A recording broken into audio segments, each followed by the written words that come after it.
I request my Jewish brother. First it was my Christian brother, before that it was my Hindu brother, and now it's my Jewish brother. I made a point to call Hindus, to call Christians, and to call Jews, because in the eyes of the state of Pakistan, Jews, Hindus, and Christians are their enemies. Sorry, Pakistan, we don't share your ideology. This is Michael Mendelson.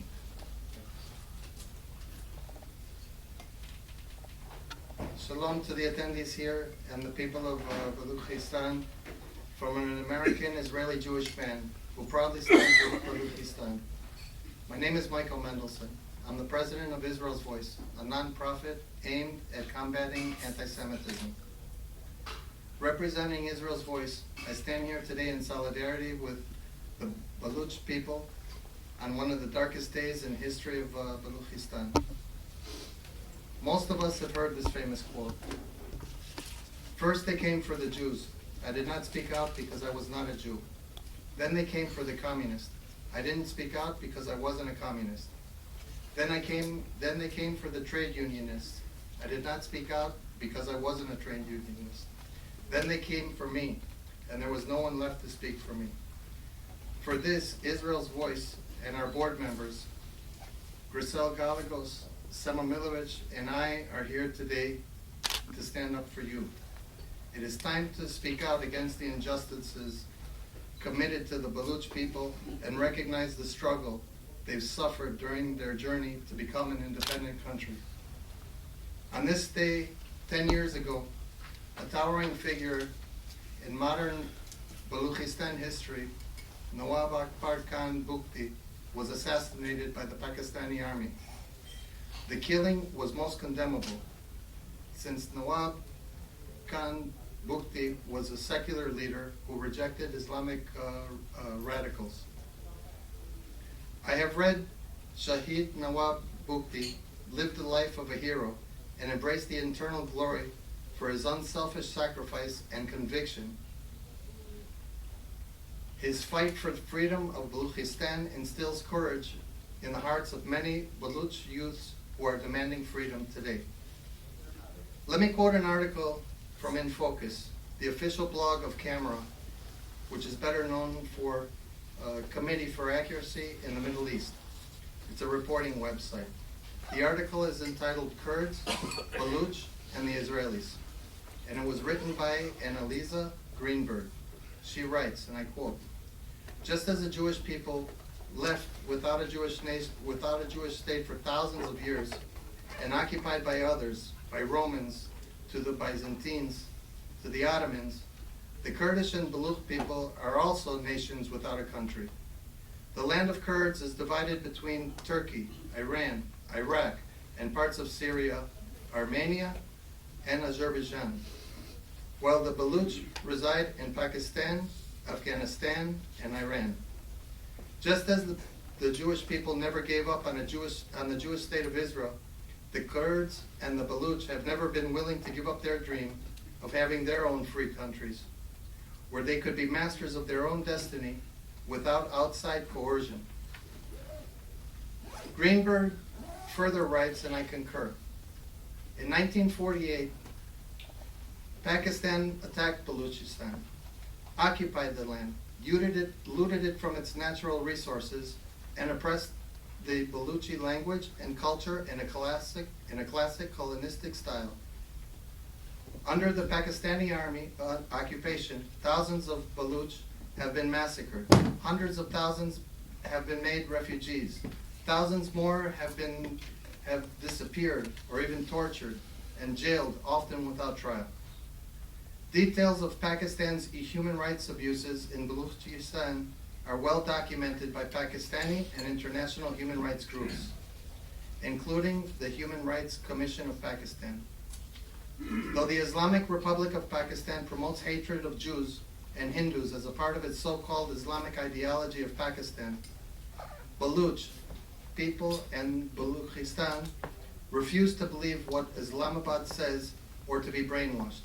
It is therefore incumbent upon all secular democracies to respect the secularism of the more than 25 million Baluch people who are facing the onslaught of not one, but two brutal Islamic republics, Pakistan and Iran. I must say, interest in Baluch and the Balochistan is slowly but surely growing in Israel. Many Baluch activists are reaching out to secular democracies of Israel and India, and this is a clear proof of Baluch secularism. Pakistan has always blamed India for its troubles, though no doubts that the jihadi army of Pakistan is the root cause of all problems being faced by that country. In recent years, Pakistan has also blamed Israel for support of Baluch freedom, for the Baluch freedom fighters. And I actually wish this was true. Mainly because Jew hatred, the world seems to be focused on only on the anti-Israel propaganda, on the lies against the Jewish state, while they ignore the terrible acts of human rights violations that are committed by totalitarian Islamic regimes. Israel's voice through our social media platforms has been informing about these crimes against humanity in Balochistan and will continue to do so more until the people of the United States, Israel, and the world acknowledges the atrocities committed against Balochistan. Pakistan is one of the countries that are in the forefront when it comes to anti-Semitism. When it sheds a tear over Kashmir and Judea and Samaria, aka West Bank, Pakistan security forces' atrocities against the Baluch have few parallels in recent times. We are very concerned over the reports of mass graves and the non-stop kill and dump policy pursued by Pakistan's inter-service intelligence, military intelligence, and frontier corps in Balochistan. We are appealing to the government of Israel to open direct talks with secular Baluch leaders. I am delighted to have followed a radio interview of Nawab Rakhtab Bukti, a political successor of Nawab Akbar Bukti, who has requested Israel to help in the freedom struggle in Balochistan. I hope Nawab Rakhtab Bukti, president of the Baluch Republican Party, will be the first Baluch political leader, and my friend here, Amar Mukistan, the founder of American Friends of Balochistan, will be the very first Baluch journalist to come and visit us in Israel. I'd also like to thank a dear friend who's not here today, named Inaf Dir Ashraf Shirzan from the Baluch Party in Germany, for his endless efforts in educating the world. His influence has touched many people, including myself, and all of our social media sites.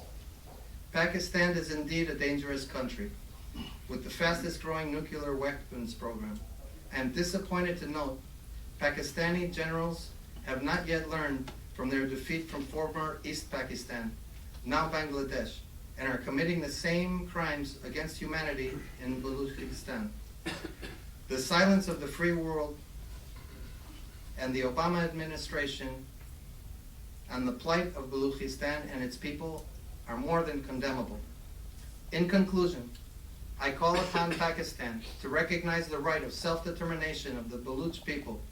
Islamabad must understand demanding freedom and the right of pursuit of happiness is not a crime. I am sure Balochistan will emerge on the world map as a friend of Israel. Israel has supported the creation of an independent Kurdistan. I appeal to Prime Minister Benjamin Netanyahu to declare support for a free Balochistan, just like Prime Minister Modi of India did on August 15th from the Red Fort. On behalf of Israel's voice, we pray for a better world and peace for all. Thank you. Shalom. I now have a very excellent paper written by